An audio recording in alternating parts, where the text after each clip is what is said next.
Nanti pada saat kita akan memasuki pada hari yang ke-9, pada malam harinya dianjurkan kepada kita untuk berniat puasa sunat hari Arafah. Begitu pula satu hari sebelumnya, yaitu pada malam yang ke-8 daripada bulan Dzulhijjah, kita juga dianjurkan untuk melaksanakan puasa tarawih. Mudah-mudahan Allah Subhanahu wa taala memberikan kemudahan kepada kita untuk mengamalkannya. Amin amin ya rabbal alamin. Siapa yang kepengen 1 tahun umurnya diampuni oleh Allah dan juga pada tahun ke depan selama 1 tahun juga diampuni oleh Allah, maka hendaklah dia di malam yang ke-9 itu berniat untuk melaksanakan puasa sunat hari Arafah untuk besok harinya, dan juga puasa tarawih. Nah ini, padahal sebenarnya kita juga dianjurkan untuk melaksanakan puasa itu sejak awal bulan Dzulhijjah. Itu sejak awal itu dianjurkan kita, setidaknya kita melaksanakan puasa sunat hari Arafah. Karena dengan melaksanakan puasa di hari Arafah itu, siapa yang tidak kepengen dosanya diampuni Allah setahunan? Bayangkan berapa banyak dosa-dosa kita yang kita kerjakan dalam 1 tahun. Enggak usah bicara dosa kita yang 1 tahun, yang 1 hari aja banyak dosa kita. Ya, yang 1 hari aja banyak dosa kita. Nah, di antara daripada 12 bulan yang Allah ciptakan ini, sebagaimana di dalam firman Allah Subhanahu wa taala, inna iddatash syuhuri indallahi isna asyara syahran fi kitabillah yauma khalaqas samawati wal arda minha arba'atun hurum. Sesungguhnya jumlah bilangan bulan itu ada 12 di sisi Allah Subhanahu wa taala, di dalam ketetapan Allah pada hari Allah menciptakan langit dan bumi. Di antara yang 12 bulan itu ada 4 bulan yang mulia, 4 bulan yang apabila kita isi di 4 bulan itu dengan ibadah, maka nilai pahalanya dilipat gandakan oleh Allah, yaitu sejak bulan Dzulqa'dah, Dzulhijjah, juga bulan Muharram dan bulan Rajab. Jadi 3 bulan berturut-turut, Dzulqa'dah, Dzulhijjah, Muharram, Rajab yang terpisah. Nah, 4 bulan ini apabila kita bikin kebaikan, bikin ibadah, pahalanya tidak seperti di bulan-bulan yang lain, lebih besar pahalanya. Nah, kalau pahala bisa diberikan lebih banyak kalau kita beramal di bulan yang 4 ini, bagaimana dengan dosa? Bagaimana dengan perbuatan maksiat? Maka begitu pula sebaliknya. Semoga Allah Subhanahu wa taala menjauhkan diri kita daripada perbuatan dosa. Amin ya rabbal alamin. Qala al-mu'allif rahimahullahu ta'ala wa nafa'ana bihi wa bi ulumihi wa bi ulumi sairis shalihin fid dharaini aminil anqal wa min zalika as-salatu bainal maghrib wal isya wa aksaruha ishruna rak'atan wa awsatuha 6 rakaat. Pada pertemuan yang sebelumnya kita membicarakan tentang sholat sunat witir, juga sholat sunat duha. Kemudian selanjutnya bahasan kita adalah sholat yang kita lakukan waktunya antara maghrib menuju isya. Sholat apa itu? Di sini dijelaskan bahwasannya sholat yang kita lakukan antara maghrib menuju isya itu paling banyak rakaatnya itu sampai 20. Sholat sunat apa ini? Wa awsatuha 6 rakaat, dan yang pertengahannya yaitu 6 rakaat. Nah, kemudian yang lebih singkat lagi ya 2 rakaat sholatnya. Nah, jadi untuk melakukan daripada sholat yang 6 rakaat ini, kita terlebih dahulu melaksanakan ba'diyah maghrib 2 rakaat. Ini sunnah muakkadah. Jangan ditinggal ini, 2 rakaat setelah maghrib menjelang masuknya isya 2 rakaat. Ini termasuk di antara sunnah yang ditekankan, dikuatkan bagi kita untuk mengerjakannya. Jangan kada digawe ini. Ba'diyah maghrib 2 rakaat. Setelah itu melaksanakan sholat sunat 6 rakaat. Apa nama sholat ini? Sholat sunat awabin. Sholat sunat awabin ini banyak sekali fadilah dan keutamaannya, banyak keuntungannya kita, termasuk urusan rezeki, urusan dosa-dosa kita yang bakal diampuni Allah, pahala yang berlipat ganda kalau kita melaksanakan sholat sunat sehabis maghrib sebanyak 6 rakaat. Jadi 2 rakaat salam, 2 rakaat salam sampai 3 kali. Nah, ini namanya sholat sunat awabin. Apa sih arti awabin itu? Awabin itu maknanya adalah orang yang kembali kepada Allah. Siapa orang yang kembali kepada Allah? Ya orang yang bertaubat. Jadi sholat sunat yang dilakukan oleh orang yang bertaubat, yang kembali kepada Allah Subhanahu Wa Taala, yaitu sholat sunat awabin. Jumlah rakaatnya itu ada 6 rakaat. Jadi 2 kali 2 rakaat salam, 2 rakaat salam, 3 kali. Sabar ya, walaupun 6 rakaat sabar. Sebab dalam sabar itu kan ada 3. Sabar pada saat kita melakukan taat, sabar pada saat kita meninggalkan maksiat, dan sabar pada saat kita menghadapi musibah. Itu pembagian sabar ya, sabar. Jadi harus sabar juga kita nih, jangan buru-buru, jangan wah belum lagi digawi sudah banyaknya lah 6 rakaat. Jakai serakat aja peng. Itu menawar ngarannya. Orang penawaran di bilanya kita di Mekah lah, di Mekah nih satu betumet bata tukar tawar. Imbah itu apa? Bajauh kita dari nama jual tadi di kionya apa? Bakhil. Karencakan menawar. Napa ditawar. Nah. Jadi sholat sunat awabin ini sebagaimana di dalam firman Allah Subhanahu Wa Taala, wattabi' sabila man anaba ilayya. Ikutilah jalannya orang-orang yang telah kembali kepadaku dengan selamat. Jadi Allah perintahkan kita ini mengumpati orang-orang yang sudah kembali kepada Allah dengan selamat, bukan yang dalam keadaan celaka, tapi yang dalam keadaan selamat. Wattabi' sabila man anaba ilayya. Jadi kembali kepada Allah. Orang taubat ini kayak pegang manggawinya itu, yaitu pertama 2 rakaat dulu usolli sunnatul awabin rakaataini lillahi ta'ala, Allahu akbar, baca Fatihah, kemudian membaca surah Al-Ikhlas, qul huwallahu ahad 6 kali. Nah, kemudian surah Al-Falaq, qul a'udzu birabbil falaq min syarri ma khalaq, dan seterusnya. Kemudian yang ketiga surah An-Nas, qul a'udzu birabbin nas malikin nas. Apa aja Allah. Nah, ini mesti hafal nang surah-surah pendek ini. Mun surah pendek nang ini jaga hafal nang kayak apa kena. Lah, nah handap aja dulu dihafali. Nah ini andalan kita kuliah lawan kul jangan kada hafal. Inilah andalan kita bilanya kada hafal. Ini jar sembahyang duha ini surahnya jar. Surahnya wasyamsi waduha lawan surah ad-duha kada hafal. Jadi pun kada hafal kada menggawe lah. Rugi benar. Oh ada andalan kuliah lawan wiritan sudah tuh. Harus tuh jaga-jaga kalau pindah kada hafal aku surah Baqarah aja. Bujur Al-Baqarahnya nang alif lam mimnya kan hafal. Al-Baqarah hafal ya aku aja bujur siapa kada hafal Al-Baqarah ya. Nah itu tadi caranya lah.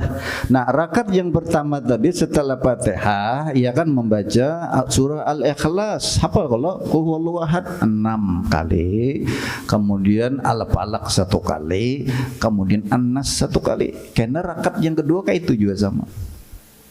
Gampang aja sebenarnya kalau kita mau memulainya. Memulai itu nangalih setannya banyak benar. Nang memulai ini nang setannya banyak benar. Bila dikarasinya, nah dilawannya setan tadi. Hari pertama bisa, malam pertama bisa, seterusnya bisa akhirnya. Nah ini belum lagi dicoba sudah angkat tangan nyerah sudah. Belum dicoba dulu. Coba mudahan kita kawal memalakannya. Nah ini paling banyak daripada rakaat itu ini di sini disebut wa ausatu situ rakaat. Paling banyak nih ya 20. Kita kan usaha lah 20 itu kebanyakan. Yang pertengahan aja apa pertengahannya ya 6 rakaat tadi. Ya rezeki nyaman. Nah kemudian lagi pahalanya ganal, dosa-dosa diampuni. Luar biasa ini. Mun kawo nggak qala Rasulullah sallallahu alaihi wa alihi wasallam man shalla bainal isya'ain 20 rakaatan banallahu lahu baitan fil jannah. Siapa nang kawa aja Nabi, siapa nang sanggup mengerjakan salat sunnah awabin ini sebanyak 20 rakaat, maka Allah Subhanahu wa taala akan bangunkan baginya ada sebuah rumah di dalam surga. Masya Allah, beisi sudah rumahnya. Maulah rumah ini diambil orang. Beisi sudah rumah. Karena sudahnya nang 20 rakaat digawinya sudah. Ampuninya karena mau diambil orang. Nah, ini satu hadis menjelaskan seperti itu. Kemudian lagi waqala alaihi salatu wassalam man shalla ba'dal maghrib 6 rakaat. Siapa yang mengerjakannya setelah maghrib 6 rakaat yang tadi yang kita sampaikan tata caranya tadi, la yatakallamu fima bainahunna bi syai'in, yang mana dia tidak berbicara apa-apa yang menyangkut pembicaraan duniawi pada saat dia mengerjakannya itu. Habis maghrib, lalu ba'diyah maghrib, ditambah lagi yang ini 6 rakaat, selama waktu itu tidak bicara apa-apa. Kalau biasanya kawannya itu pamender orangnya bisa bepanderan kawan dihiga tuh. Kawannya itu kena gawir napa-napa kah dipenderakan, akhirnya umpet juga bepender. Nah, ini jangan bepender sesuatu yang ada hubungan dengan urusan duniawi kerusak. Nah, sama lawan kita itulah. Imbas salam tuh kan ada disunahkan habis sholat subuh dengan maghrib, itu kan kita membaca la ilaha illallah wahdahu la syarikalah lahul mulku wa lahul hamdu yuhyi wa ala kulli syai'in qadir 10 kali. Nah, membaca ini ya setelah kita salam sampai membaca ini jangan diselingi dengan pembicaraan dunia. Dan posisi duduk kita tidak berubah sejak kita duduk dalam posisi tahiyat akhir. Nah, mulai assalamualaikum warahmatullahi la ilaha illallah wa la syarikalah, jangan berpindah duduk nang kayak ini aja nang kayak tahiyat akhir. Sama orang imbas salat Jumat jangan berpindah posisi duduk, jangan bicara tentang perihal duniawi. Baca dulu Fatihah 7 kali, Qulhu 7 kali, Al-Falaq 7 kali, An-Nas 7 kali. Nah, aturannya nang kayak itu memang kita mau pati aturan ampun Nabi. Nah, nang kayak urang inilah betakbir. Ini parak lagi betakbir kita nih. Tak banyak takbirnya daripada waktu Idul Fitri. Karena takbirna ada di dalam hari raya Idul Adha ini ngarannya takbir muqayyad. Jadi muqayyad ini bilanya habis sholat fardu kita bertakbir, sholat sunat bertakbir juga, imbas sholat jenazah bertakbir juga, sholat adaan bertakbir, sholat kodoan bertakbir juga. Jadi banyak bertakbir. Babila mulai bertakbir Idul Adha nih, belum lagi hari raya Idul Adha yang kira-kira hari Rabu insyaallah Idul Adha mun kada terdahulu hari kiamat. Itu aja. Mun terdahulu hari kiamat habis kisah. Ya, habis kisah. Nah, hari Rabu Idul Adha. Maka hari Selasa itu imbah sholat subuh sudah bertakbir tuh. Jangan bingung gini, kenapa bertakbiran aja? Mama dia kan iya. Bedulu aja hari Selasa aja. Kadang engkau itu ingin memang bertakbirnya itu mulai posisi orang tuh nah di Arafah tuh, mulai hari Selasa tuh bertakbir sudah impas sembahyang tuh.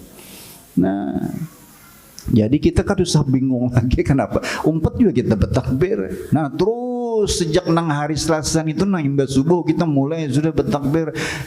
Nah, terus bertakbir terus sampai kena 4 hari 5 hari. Nah, sampai kena 4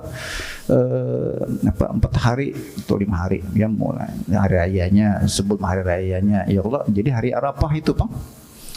Hari Arafah itu bertakbir. Dan kita berpuasa ya, berpuasa itu Masya Allah. Nah kayak apalah orang-orang yang berkumpul di Arafah itu luar biasa manusianya benar itu. Semuanya wukuf, semuanya beribadat di situ. Kalau Pang di situ berpandai masalah nang kisah berjalanan kada ada tapi anda lagi sudah diwukuf di harapan itu. Ini semata-mata urusan akhirat aja sudah di situ. Dah kada lagi memandirakan nabi macam-macam lagi. Ini ngetang itu. Jadi ini jangan bingung kena bila hari Selasa ada bertakbir. Itu bukan pertanda itu Idul Adha kada. Memang itu orang lagi wukuf di Arafah. Kita sudah membaca takbir tadi. Nah. Jadi barang siapa yang melaksanakan sholat sehabis maghrib sebanyak 6 rakaat yang tadi setelah Fatihah baca apa tadi? Kulhu 6 kali, baca Al-Falaq sekali, kemudian An-Nas sekali. Nah, kadang bah naikin rakaat yang kedua kayak itu pulang digawi. Insyaallah lah, amun sudah ada kemauan dan niat tagawi aja insyaallah. Ini kan keterangan-keterangan nang kayak ini kita mendengar kita nang pina orang katuju orang nang cangkal tuh tegawinya, anak inya nang untung. Ya ada juga nang kada cangkal tuh biar beliuran menyemisahkan nang amalian nang kayak ini kada harapan tegawi. Inya dah seru kada pencangkalan. Nah, nang apa aja bilnya digawi dengan cangkal pasti berhasil. Ya, apalagi ditambahi pulang di samping acang kali atuguli pulang. Makinnya sukses ya. Udah cangkal tugul pulang. Kayak apa itu? Luar biasa. La yatakallamu fima bainahunna bi syai'in adalna lahu ibadata isna asyrata sana. Maka pahala yang didapatkan bagi orang nang menggawi nang 6 rakaat tadi lain 12 lah. Nang 6 rakaat tadi itu nah digawinya sebagaimana di dalam hadis Nabi sallallahu alaihi wasallam disebutkan maka setara daripada salat nang 6 rakaat tadi seperti orang nang beribadah selama 12 tahun. Siapa yang bisa meyakinkan dirinya masing-masing masih berumur 12 tahun? Karusuh 12 tahun, isuk masih bisa melihat matahari terbit sebelah timur. Siapa yang bisa memastikan bahwa kada tahu, kada kawa kita. Ini 12 tahun diampuni dosa kita kayak apa? Masya Allah ya. Kemudian lagi wa minnas sunnah, ini pulang sunnah lah. Jadi sunnah ini bagus saja digawe terus. Sebab sunnah ini adalah merupakan satu cara agar kita bisa dicintai oleh Nabi Muhammad. Dan ini ada juga merupakan suatu ungkapan cinta kita loh Nabi. Kalau kita berteriak-teriak, ya Allah, ya Rasulullah, aku cinta sama engkau, ya Rasulullah, kada ada buktinya. Amun nang ini menggawin amalan sunnah ini kada usah bepadah gen lawan Nabi. Ini suatu pertanda bahwa ini cinta lawan Nabi. Nah, jadi pulang keterangan tadi wa minnas sunnah, di antara amalan sunnah pula adalah ihya ma bainal isya'ain, menghidupkan waktu-waktu di antara maghrib menuju isya. Apa yo nang bagus ya? Nanti gawin apa yo? Nonton TV, handphone, bedom, ngobrol, nongkrong pinggir jalan, ke warung, mencari rumah makan, apalagi ada yang lain lah, merotet, apalagi karena ada gunanya. Disuruh kita menghidupkan waktu mulai maghrib menghadang isya. Ini adalah merupakan satu cara agar dosa kita berguguran. Kafaratuz dzunub ada 3. Nang maulah dosa kita berguguran ada 3. Yang pertama adalah intizarus sholah ba'da sholah. Imbah tuntung sholat maghrib mahadangi masuk isya. Pahadangan nang itu aja na. Asalkan jangan berpandai macam-macam. Dipacul dulu, dilapas dulu handphone di tangan dulu na. Jangan sarabah handphone terus napa-napa kan main game kena. Maghrib menuju isya main game. Sawat tuntung dua buting game. Ada apa-apanya ulang itu hiburan kayak kada pernah cukup ulang hiburan itu apa? Hah? Babila cukupnya hiburan tuh sampai hang HP, game aja isinya. Sadang sudah tua sudah umur kepala 4 sudah salah.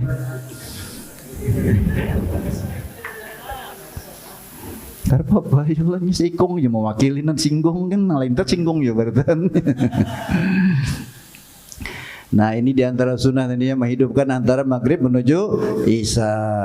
Ya waqad warada fi fadlihi akhbar wa asar. Keutamaan orang yang menghidupkan waktu antara maghrib menuju isya itu ada keterangan daripada hadis-hadis Nabi, ada ucapan para sahabat, ada. Nah, wa hasbuka min zalika ana Ahmad bin Abil Hawari syawara syekhahu Aba Sulaiman. Maka cukuplah keterangan ini sebagaimana di dalam satu riwayat yang terjadi pada Syekh Ahmad bin Abil Hawari yang bermusyawarah dengan sang gurunya. Siapa guru itu? Ngarannya Abu Sulaiman. Jadi muridnya ini kan ngarannya Ahmad bin Abil Hawari. Jadi bermusyawarah lawan peguruan rahimahumullahu taala fi ayyasuman nahar au yuhyima bainal aisya'ain. Apakah nang bagus nang itu nya puasa di siang hari kah atau menghidupkan waktu antara maghrib ke isya? Nah mana nang lebih abdul itu nang ditanyakan oleh seorang murid lawan peguruannya. Guru, kayak apa bagusnya guru ini nah? Amunnya jerpian ulun berpuasa malai malam ini ya ulun berniat puasa esok. Amun jerpian lain jawabannya nang kayak apa? Nah memang kayak itu pang bagusnya lah. Nah pandang apa tuh peguruan dihubungi. Nah kan kalau orang tuh lah berisi seorang syekh murabbi misalnya, kita hendak kaman haji pada hendak hulu sungai berpada kada mau kada berpada. Nah dan apabila ada perkara nang bingung kemudian seorang guru tu berkata sesuatu lenginya jar guru ikam nang gini kada boleh betakun pantangan betakun lawan seorang syekh itu limaza kenapa nang kayak itu guru. Nah itu kada boleh. Kenapa jadi kayak itu? Kada boleh betakun kenapa itu kada boleh. Pokoknya apa jar peguruan di masih. Kayak itu aturannya. Ya, itu ada di dalam kitab Anwarul Qudsiyah Syekh Sya'rani. Ya, Syekh Abdul Wahab Asy-Sya'rani situ disebutkan situ. Ya, jadi kada ada nang alasan nang artinya kenapa jadi kayak itu guru ya. Kada boleh itu. Itu kada badab ngarannya. Nah kemudian apa jawaban beliau? Faqala ijma' bainahuma, gabung kedua-duanya. Artinya puasa sunat digawi dan menghidupkan waktu antar maghrib ke isya digawi juga. Itu nasihat sidin. Nah hadang dulu. Rupanya nih nang betakun pulang. Jadi sebelum kita menyampaikan nang takunan nang kedua ini nah, kita kembali nang 3 tadi. Nang maulah gugur dosa tadi nah. Ya kalau yang pertama tadi intizarus shalah ba'da shalah. Mahadang satu salat, datang salat yang lain. Itu dosa kita guguran. Yang kedua adalah naqlul aqdam ila jamaat, melangkahkan kaki menuju dilaksanakannya sholat secara berjamaah, guguran dosa. Kemudian lagi yang ketiga adalah isbagul wudu, menyempurnakan wudu, wudu bujur-bujur. Kayak apa garang wudu nang sempurna tuh nang kayak apa? Yaitu bukan hanya dia melaksanakan yang rukun di dalam wudu, tapi nang sunat-sunat wudu tuh digawi juga. Apa garang sunat-sunat wudu itu banyak. Nang masyhur jenah nang kita perlu tahu tuh, yaitu misalnya orang hendak wudu itu kan mau kumur-kumur dulu, bujur kada? Berapa kali berkumur? 3 kali. Nah berkumur-kumur. Nah caranya gini jenah lah. Nah satu tangannya, nah atau keluarkan, tarik deh. 2. Kemudian lagi memasukkan air ke dalam hidung. Isi air di sini. Nah, set. Keluarkan dengan tangan kiri. Nah. Hisap lagi, Bang. Sampai 3 kali. Hakikatnya apa? Hakikatnya itu bila kita memasukkan banyu tadi ke dalam hidung diisap, hakikatnya kayak kau mencium bau surga. Kenapa dikeluarkan dengan tangan kiri? Supaya jangan tak cium bau neraka, masuk ke dalam neraka pulang. Nah, jadi perlu juga kayak itulah kita berdoa di waktu berwudu. Nah, diingatkan berwudu itu, nah jangan buru-buru berwudu itu. Bayangkan waktu kita tadi nang memasukkan banyu ke dalam hidung tadi dihiut. Nah, mudah-mudahan ya Allah hidung ulun nih kena kau mencium surga. Keluarkan lawan tangan kiri. Nah, begitu deh supaya hidung ini jangan kena mencium bau neraka dan masuk ke dalamnya. Ingat ya Allah. Itu aja.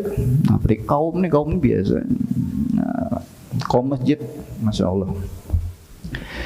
Jadi jamaah sekalian dimuliakan Allah Subhanahu wa taala.